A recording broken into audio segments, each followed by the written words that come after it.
Hello there and welcome to this gameplay commentary. Today we're playing some free-for-all on Bailout, and the reason for this one is just because the last two have been team deathmatches and they aren't exactly instinctively how I play as a person. I play domination and I play free-for-all very similar. I move about the map as much as possible. I don't try to sit in corners and I don't generally enjoy playing in that manner.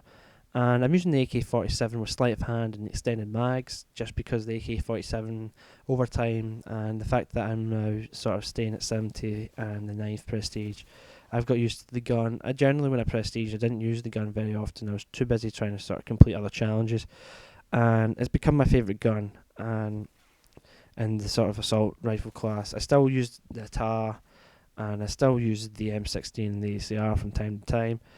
And I do use the I do use the FAL quite a bit as well. I do try to get good gameplays with the FAL, but I generally I fail because there's some guy with a noob tube hiding around a corner and usually gets me in the head with the noob tube. And no, I mean when I play free for all, I move about the map as much as possible. I know here this is me sort of sitting and sort of locking down an area, but this is just me with my sort of team deathmatch sort of head turned on. I'm trying to get that fifth kill streak, the fifth kill for the kill streak. And I mean, when I play free for all now, I now play with 3, 5, and 7 on because it gives me a heads up on guys who don't have cold blooded on and aren't, and it allows me to find engage where they're going to be in, if they're going to be in a corner or something like that. And talking of cold blooded, that guy does have cold blooded on, and he's got a javelin on his back. I don't see javelins very often in free for all, I have to say. And yeah, there's the world's most odd spawn, I have to say. I mean, I'm not sure why the game would spawn you in that corner, but I'm very fortunate that he wasn't expecting me. He only gets a couple of shots off, and Sleight of Hand Pro, and the fact that Sleight of Hand Pro and the AK is such a deadly combination, it works out for me, and I like this long shot. And I pick up his M4 with a heartbeat sensor, and that's the gun that I use to get pretty much most of the rest of the kills in the game. I get a pave loot obviously, but I don't understand why people would camp in a corner with a heartbeat sensor all the time. I think that when I use it as a sort of early warning detection system for the areas that I'm going to push into, and it allows me to notice when Marathon Lightweight Commando people are coming as well, which is about to happen again in a second. And talking of that sort of way, I mean, a lot of the guys when I come into free for all against these people, they seem to run particular routes, namely right at me. And if you back off and just hit them in the head, they're going to go down straight away.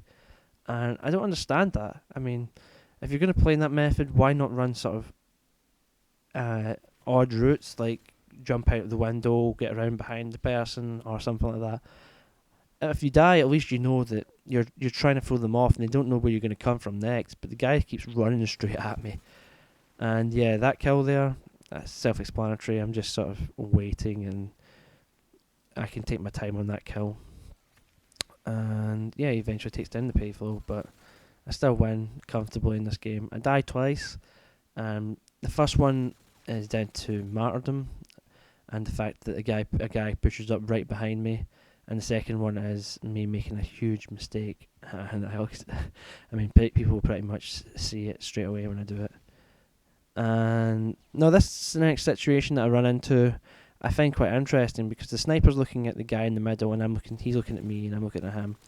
So the sniper doesn't call it right because he could have aimed for me and then shot the guy in the middle, and that's probably what I would have done in the same situation as he was in. But I used the opportunity to shoot the guy that was in front of me and then the guy behind him rather. And I don't know about anybody else, when I come down the gym sort of area, I always go down sort of sideways like that, because when I play this game, there always seems to be in free for all, and when the enemy team have got sort of spawned down this area, always seems to be a guy sitting in that gym waiting for me. And I don't know why there is, but there always seems to be one guy that always sits in that bloody gym. And yeah, we're coming to my first death very shortly. That's the guy that copies my class and kills me. And I can hear him coming because he's only got Ninja on, not Ninja Pro. Obviously he's used to using, I guess, Commando. And no, I make a mistake. And I guess there was no way out anyway. And I've only got 25, I've got 26 kills at this point. I turned on the nuke, I would have got a nuke, but I'm not really too bothered. I haven't really got a nuke of late. I know the last video on my own channel was a nuke, but well, one of the last, probably, well, as I record this, it was the last, but there'll probably be another one. Here, I get that guy again. I've got 3 kills to get, and obviously there's a guy in the red room, as it gets called. I try to kill him, and I come down the stairs. I can hear people moving about, and as I go out the door, I'm reloading, and instead of going backwards and then sort of aiming off the hip and trying to kill him, because for some reason the AK in this game does seem to have good hip fire, even with Ninja Pro, if you know how to control it. And when I say that, I mean that kill there. And the final kill is quite amusing. I don't know what this guy's doing. Anyway, thank you very much for watching and listening, and this has been the commentary, and thank you. Bye.